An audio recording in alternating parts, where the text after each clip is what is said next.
Hi guys! Good morning! Hi! Hi! Ayan, so for today's video, samahan nyo kaming pumunta sa LTO. Okay? Kasi magpaparehistro kami ng sasakyan.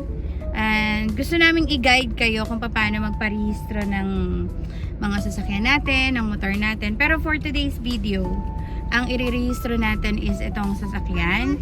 Kasi ano na to, 3 years na to sa amin. So kasi pag kukuha kayo ng sasakyan, usually 3 taon yon, and then yung rehistro, and then after that, kayo na yung magpapa-rehistro, yung renewal. Ayan, ang ingay ng bebe. Okay, so tara, samahan nyo kami pumunta ngayon sa LTO Carmona. Let's go! Ooh, andol. Say bye. See you later. Sa LTO Carmona nga pala kami pupunta. And bago kami pumunta doon, dadaanan muna namin tong M. Luwilier dito sa may Santo Tomas. Kasi kukuha muna kami ng insurance. Usually kapag pumunta kayo sa LTO, meron na rin naman dong insurance na pwede nyong kunin. Pero kami, mas pinili namin itong M. Luwilier kasi mas makakatipid tayo dito. Mama, baby. Nagkataon na along the way din naman itong M. Luwilier papunta dun sa LTO Carmona, kaya dito na lang din kami kumuha. Bukod nga pala sa M. Luwilier, pwede din pala kayong kumuha ng insurance sa Cebuana kung gusto ninyong makatipid. Sa pagkuha nga pala ng insurance dito sa M. Luwilier, kailangan naka-ready yung ORCR ninyo kasi dun kukunin yung record. Buti na lang din talaga at walang pila, kaya mabilis lang din akong natapos. Ang irerehistro nga pala namin sa sasakyan ngayon is yung Toyota Innova, and ang naging cost namin sa insurance sa M. Luwilier ay 660 pesos. So mamaya bago matapos ang video na to, magbibigay ako ng total ng nagastos namin para may idea kayo kung magkano yung ipe-prepare ninyo kapag magpaparenew na kayo. Taga Binyan, Laguna nga pala kami, pero mas pinili namin mag-renew dito sa may LTO Carmona. Maayos kasi at kakaunti din yung tao na mga pumupunta dito. 20 minutes away lang naman ito sa bahay namin, kaya mas okay na rin yung dito kami magpa-renew. Malawak din yung parking lot nila dito, kasyang-kasya yung mga sasakyan at saka mga pag magpa-park nga lang kayo ng sasakyan dito, may bayad silang parking fee na 30 pesos sa sasakyan at 20 pesos naman sa motor. Ari, say hi ka. Hello.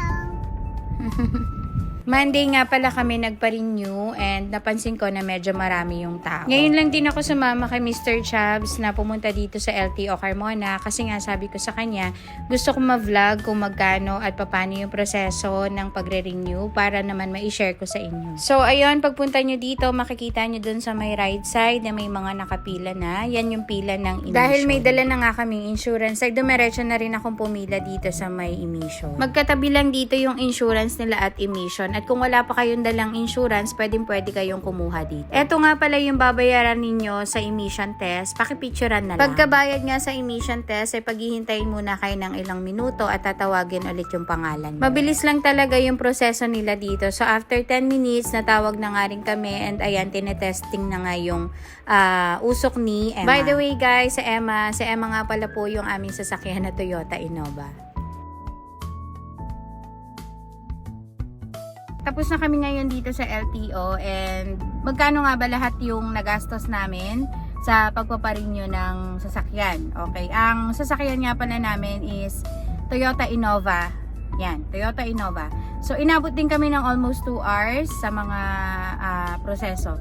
Okay, unahin muna natin yung sa insurance. Okay, yung insurance nga pala, hindi kami mismo dito kumuha sa LTO, okay? Kasi pag dito kayo kukuha, mas mahal siya. Okay, itong SUV, abutin siya ng 1,000 plus. O kaya mas mataas pa siya. Okay, so ang ginawa namin, una pumunta muna kami sa M. Luwilier. Okay, nakita nyo na rin naman kanina sa video ko. Okay, ang price lang nung nasa M. Luwilier is nasa 660 pesos. Okay, so mas mura na yon kaysa dito kayo kukuha. Pero options nyo yan kasi along the way lang naman sa amin yung M. Luwilier, kaya doon na kami pumunta para mas makakatipid kami. Dito kasi sa LTO, pag pumunta kayo, kumpleto na dito, nandito na lahat. Hindi na kayo lalayo. Basta pupunta lang kayo dito, nandiyan ang insurance. Okay? Meron din sila dito. So, yun lang. Insurance, M. Luwilier is 660. And then, pagpunta namin dito sa LTO, pumila muna ako dun sa sa emission. Okay, so sa emission naman, magbabayad muna kayo. Magbabayad muna ng 700 pesos. Okay, ito.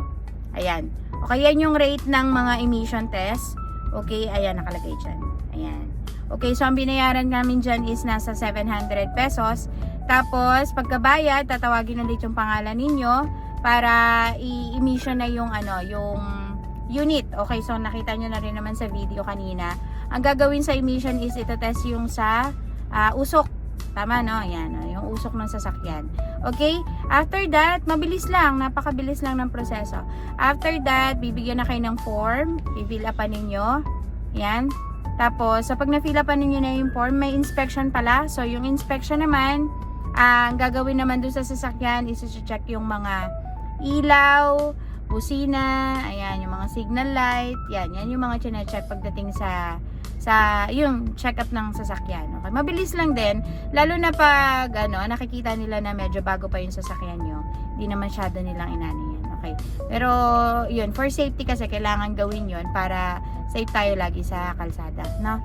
Okay, para sa atin din naman yan. Then after that, pagka fill up nun, pila na kayo dun sa loob, yun dun sa loob. Last step na yon. So magbabayad lang kami sa cashier. Okay, so medyo na-delay lang kanina kasi nag-offline, pero sa totoo lang, mabilis pa rin siya for 2 hours.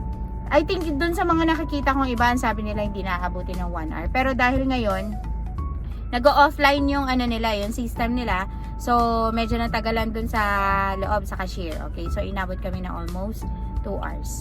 Okay, so ayun na nga ang total ng binayaran namin. Ayan, so pagkabayad mo doon pala, yun na yun, kukunin mo na lang yung yung OR mo, and then okay na, good to go ka na. Okay, so magkano nga ba yung binayaran namin na total? Okay, so isa-isahin natin. Mauuna dyan yung insurance is 660, and then yung sa emission is nasa 700, and then yung ating bayad dun sa registration is for Toyota Innova, okay, 2,179. Okay, o yun lang. Okay, so ang total ng binayaran namin for registration is 3,479 pesos. Okay, yan is kung kayo ang maglalakad ng registration ninyo, ha. Meron din kasing iba na nagpapalakad ng registration, which is may charge na yon. Okay, kung ayaw ninyong maabala and wala kayong time, pwede rin naman kayong magpalakad dun sa mga kakilala niya na nag-o-offer ng ganun. Pero kami, kaya vinlog ko to at saka kaya kami pumunta is para maituro ko sa inyo yung kung paano yung step by step. Okay? So, that's it for today's video. Sana nakatulong tong video na to para dun sa mga nagtatanong kung magkano nga ba yung registration natin ngayon. Okay? Kung magkano yung tawag dito yung gagastusin ninyo. Okay? So, ang registration nga pala guys is yearly after ng 3 years na pagkuha ninyo ng sasakyan sa sa kasa. Okay, so ang free kasi nila is 3 years registration, and after that, kayo na yung magre-rehistro ng inyong sasakyan. Okay, so that's it for today's video guys. Salamat sa panonood. This is your Tindera, Lynn. Bye-bye. Ciao!